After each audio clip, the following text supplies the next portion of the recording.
बोलो जयकारा बोल मेरे श्री गुरु महाराज की जय। सभी गुरुमुख प्रेमियों से सप्रेम जय सच्चिदानंद। कई बार सिमरन के बारे में विचार करते हैं तो ये बात सामने आती है कि सिमरन में, भजन में बैठने का मन नहीं करता। थोड़ी थोड़ी देर में ऊब जाते हैं, फीका फीका सा लगता है, लेकिन फिर वो याद करते हैं कि श्री गुरु महाराज जी ने हमें नित्य प्रति फरमाया कि सिमरन तो करना ही है, 2 घंटे करना है। 2 घंटे सुनकर तो कुछ भी मन में विचार चलने लगता है, और जब किसी भी काम को बहुत भारी भरकम समझ लिया जाए तो वो काम शुरू होने से पहले ही छूट जाता है। लेकिन संत महापुरुष तो सब कुछ खोल कर बताते हैं, सब शब्दों के अर्थ समझाते हैं, उदाहरण भी देते हैं कि जैसे अब हम छोटे बच्चे थे, हर कोई पहले छोटा बच्चा था ही, और पढ़ने के लिए स्कूल हर किसी को जाना पड़ता है। तो हम खुद सोचें कि स्कूल के अंदर जब बहुत छोटे थे, 3 साल के होते हैं, 4 साल के होते हैं, तो क्या स्कूल में मन लगता है? लगा था कभी मन? फिर पढ़ाई तो दूर की बात है, जिस स्कूल में हम जाने के लिए तैयार नहीं, पढ़ाई से रिश्ता कायम हुआ नहीं, मन कहाँ लगता था? घर में, घर के खेल तमाशों में। और चाहे खेलते कूदते हुए मार भी पड़ती हो, लेकिन समय चलते माता पिता के दबाव में ही सही शुरुआत हुई। लगातार प्रयास माता पिता करते रहते हैं, और बहुत से तरीके होते हैं। कभी कोई खाने की वस्तु से, कभी खेलने की वस्तु से लुभाकर, लालच देकर, कभी थप्पड़ लगाकर भी माता पिता स्कूल में भेजते हैं हमारा भविष्य बनाने के लिए, क्योंकि वो जानते हैं कि बेहतर जीवन के लिए संसार के अंदर पढ़ाई की आवश्यकता होती है। और स्कूल भेजते भेजते धीरे धीरे एक दिन स्कूल के अंदर छोटे छोटे मित्र बनने लग जाते हैं, बन जाते हैं। एक दूसरे से बात करना जैसे शुरू हो जाता है। फिर बचपन में बचकानी बातें होती हैं, बचकानी हरकतें भी होती है, खेल कूद भी होता है। तो उन बच्चों के साथ, मित्रों के साथ स्कूल में मन लगना शुरू हो जाता है। स्कूल पहुंचने से पहले ही ये लगता है कि स्कूल में जाएंगे, मेरा वो मित्र है, वो मित्र है, वो मित्र है। उनकी याद आने लगती है, उनकी यादें अपने मस्तिष्क में रहने लग जाती है। तो स्कूल में जाना तो अच्छा लगने लग जाता है। पढ़ाई में रस नहीं आता तो फिर टीचर की डांट फटकार और डंडे, फिर उस डर से, फिर घर में माता पिता के प्रभाव से, डर से कि अगर पढ़ाई नहीं करेंगे, होमवर्क नहीं करेंगे तो घर में भी डांट पड़ेगी, मार पड़ेगी, और स्कूल में भी। तो अपनी जिम्मेवारी को समझते हुए शौक लग जाता है, पढ़ने का नियम बनने लगता है। घर में भी किताबें पढ़नी पड़ती हैं तो पढ़ने लग जाते हैं कि ये होमवर्क पूरा, इसी मन में ख्वाहिश लगी रहे चाहे कि होमवर्क करने के बाद में मैं खेल सकता हूँ, इधर उधर जो मन में आए कर सकता हूँ, लेकिन ये कार्य करना पड़ेगा। जब इस बात की समझ आने लगती है तो कहाँ पहुंच जाता है वो बच्चा कि जिसको पढ़ने में लगन लग जाए, कहाँ का कहाँ पहुंच जाता है। एक दिन उस वातावरण से निकलकर धीरे धीरे धीरे धीरे धीरे अपने आप को कहाँ से कहाँ पहुंचा देता है। फिर जहाँ एक दिन भी स्कूल जाना अच्छा नहीं लगता था, फिर रोज के नियम से, नित्य नियम से सब कुछ समझते हुए और पढ़ाई को याद करते हुए, प्रयोग करते हुए, नए नए नित्य नए आयाम करते हुए एक क्लास से दूसरी क्लास की ओर जाने लगते हैं। कदम दर कदम तरक्की होने लगती है।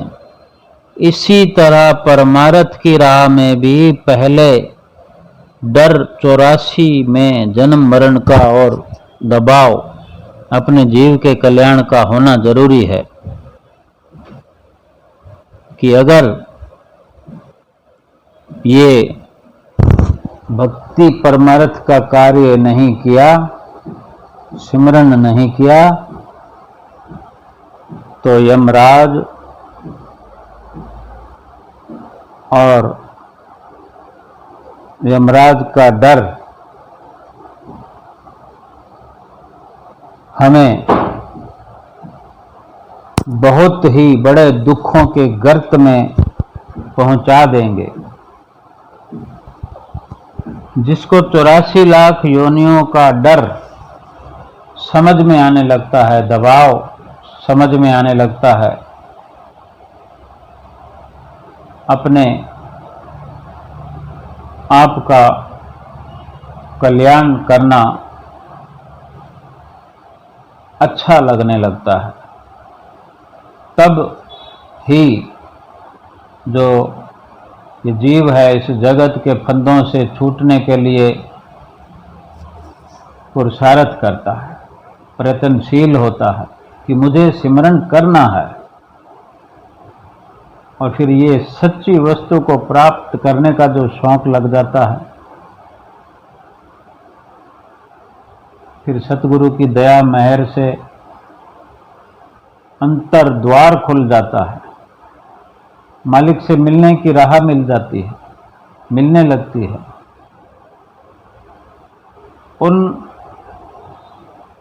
उस मालिक से मिलने से पहले जो सुनसान राहें हैं अंतर में, आंखें बंद करके ध्यान मगन हो बैठने पर अंधेरा ही अंधेरा नजर आता है। उस अंधेरे से भी प्यार होने लगता है जब ये समझ में आता है कि मेरे श्री गुरु महाराज जी ने हमसे कहा है, हमें हिदायत करी है, तो उस बात पे अमल करने को मन करने लगता है, मन सधने लगता है, सध जाता है। साधना, मन को साधना हमको अच्छा लगता है और इसको साधते साधते एक दिन मन साध बन जाता है। मालिक से मिलने की राह, मालिक बन भगवान, कितनी बड़ी एक उपलब्धि है। भगवान प्राप्ति पूरे जीवन का लक्ष्य। हमने इस जीवन के अंदर हजारों लाखों करोड़ों लक्ष्य बनाए हैं। रोज के लक्ष्य अलग हैं, हर दूसरे दिन के अलग हैं, साप्ताहिक लक्ष्य है, मंथली लक्ष्य है, वार्षिक लक्ष्य है। हम देखते हैं हम आज सालाना ये हो रहा है, सालाना ये हो रहा है, ये सुख जुटाने के आज एनिवर्सरी है, आज जन्मदिन है, आज मदर डे है, फादर डे है, आज फलाना ढिमका, ये सब चलता रहता है सुख प्राप्त करने के लिए। क्या सुख मिलता है उसमें? नहीं मिलता, हो ही नहीं सकता। सुख है नहीं उसमें तो मिलेगा कहां से। लेकिन जिसने अपने अंदर में अपने प्रभु से मिलने का जज्बा शौक शुरू कर लिया, पर रोज थोड़ा थोड़ा प्रयास करने से, समय देने से, अपने तन को बिठाने से, मन को लगाने की कोशिश से, जहाँ शरीर रोज जिस कार्य को करता है, अभ्यास करता है, मन को भी रोज पकड़ पकड़ कर जहाँ लगाया जाता है, फिर उसका असर तो मिलेगा ही कि जिसकी संगत हम रोज करेंगे उस संगति का, उसकी बातों का, उसके व्यवहार का हमारे जीवन पर असर पड़ता है। अगर हम सिमरन की आदत बना रहे हैं, सिमरन की बात कर रहे हैं और जितना अपने सद्गुरु पर अटल विश्वास है कि उन्होंने कहा है, उन्होंने वचन किए हमसे, वो उम्मीद करते हमसे कि हम उनका कहना मानेंगे, इन बातों को थोड़ा विचार करते हुए अगर हम गहराई से सोचेंगे तो हमें सिमरन में मन लगने लगेगा। आंख बंद करके बैठने में आनंद आएगा, भले कुछ भी नजर ना आए, लेकिन मन लगना शुरू हो जाएगा। समय को लगाना आरंभ हम कर देंगे तो उस अंधेरे से भी प्यार हो जाएगा। जो अंधेरे से प्यार हो करेगा और अंधेरे को उजाले में बदलने की कोशिश करेगा तो वो उजालों के अंदर अपने आप का सफर अवश्य एक दिन पूर्ण करके अपने लक्ष्य को प्राप्त करेगा। थोड़ा थोड़ा ही सही परमार्थी कार्रवाई में लगा रहे। हम गुरुमुख हैं, हम परमार्थी हैं। परमार्थ अपनी आत्मा का कल्याण करना है। अगर हम कार्रवाई में लगे रहें, थोड़ा बहुत अभ्यास करते रहें, अपने टाइम को बढ़ाते रहें, तो रस भी आने लगेगा। जैसे जैसे मन व सुरत और सुमरन में जब लगेगा तो संसार की ख्वाहिशें पीछे छूटती चली जाएंगी। कि जितने समय को हम सिमरन में लगाते हैं उतना समय कहीं ना कहीं से तो हम निकाल कर लाते हैं। उस वक़्त हम क्या क्या इच्छाएं करते हैं, कामनाएं करते हैं, उनका तो त्याग हो गया अपने आप। हम शरीर के लिए, इंद्रियों के लिए इच्छाओं पूर्ति की त्याग करने में सफल होना शुरू हो गए। वो जो हमारी इच्छाओं की पूर्ति में समय लगता था, वो सिमरन करते हुए आत्मिक सुख की पूर्ति करने में लगना शुरू हो गया। समय बढ़ता जाएगा और अभ्यास भी दृढ़ता व गंभीरता से होने लगेगा। जिस तरह साल 6 महीने के बच्चे को किसी खाने पीने की चीज का कोई खास स्वाद पता नहीं चलता, 4-6 महीने का वो कुछ बता नहीं सकता, बस वो मांग कर लेता है कि ये और चाहिए, लेकिन वो ठीक ठीक बता नहीं सकता। पर रोज रोज उसी चीज को चखते रहने से, खाते रहने से उसकी आदत पड़ जाएगी। फिर वो उस चीज का नाम भी याद रखेगा, उसका स्वाद भी उसको पता होगा कि मेरे को ये चीज इसलिए खानी है कि इसका स्वाद जो है ऐसा है। परख होने लग जाएगी, पहचान होने लग जाएगी। उसी तरह अभ्यास की भी शुरुआत में सभी जीव जो मिलने वाला रस है, अभ्यास में आनंद है, उसको पहचान नहीं पाते, क्योंकि पुरानी आदतें हमारी मन की जो है वो दुनियादारी में लगे हुए होने के कारण शरीर के सुखों वाली, मन की लुभावन बातें, खेल कूद वगैरह हर प्रकार से उसमें मन जुड़ा हुआ है, उसको वहां से हटा नहीं पाते। पहचान नहीं हो पाती हमें कि सही क्या है, गलत क्या है। जब समझ आने लगती है और अभ्यास करने लगते हैं, पुरानी आदतें कहीं पीछे छूटती रहती हैं। मन को जब ये संसारी ख्यालात, मायावी विचार घेरे रहते हैं, फिर इनका बंधन टूटने लगता है। रोज हम अभ्यास जारी रखेंगे तो धीरे धीरे संसारी ख्यालात और ये इच्छाएं, कामनाएं हटाते जाएंगे और एक दिन अंदर के रस और आनंद की परख होने लगेगी कि ये हुआ, ये हमने कुछ देखा, कुछ सुना, सब कुछ होता है। ये फिर हमारी आदत में शुमार हो जाएगा कि हमने ये करना है, समय भी बढ़ाना है, और हर वक्त सोचेंगे कि कैसे हम अपना समय बढ़ाएं। और कभी भी ये होगा, एक विश्वास अपने अंदर बनाए कि अवश्य जो सतगुरु ने कहा है वो अवश्य होगा। फिर नित्य प्रति किए बिना हमको चैन नहीं मिलेगा। ऐसे लगेगा कि अगर आज सिमरन छूट गया तो बहुत बड़ा नुकसान हो गया। दिन में मन बार बार बेचैनी बयान करेगा कि आज मन बेचैन है, क्योंकि आज सिमरन नहीं किया। अभ्यास की निरंतरता, लगातार और समय की बढ़ोतरी जरूरी है। मन और सूरत के बिना अंदर में धंसे और ठहरे रस नहीं मिल सकता। अंदर घुस जाएं, वहां पर ठहराव करें, बार बार जैसे शरीर को बिठाते हैं, लगातार समय बढ़ाएं, मन को भी पकड़ पकड़ कर वहां लगाएं, अच्छा लगने लगेगा। हमें गुरुमुखों को इस बात का ध्यान रखना चाहिए कि भजन के वक्त दुनिया के ख्यालों को उठने ना दें, अपने अंदर उठने ना दें। जब ख्याल उठता है तो वो उस वक्त बार बार सतगुरु का ध्यान करके, बार बार किसी सतगुरु के वचनों को याद करके उन ख्यालों को कमजोर कर दें, निकाल दें, बाहर करें। जैसे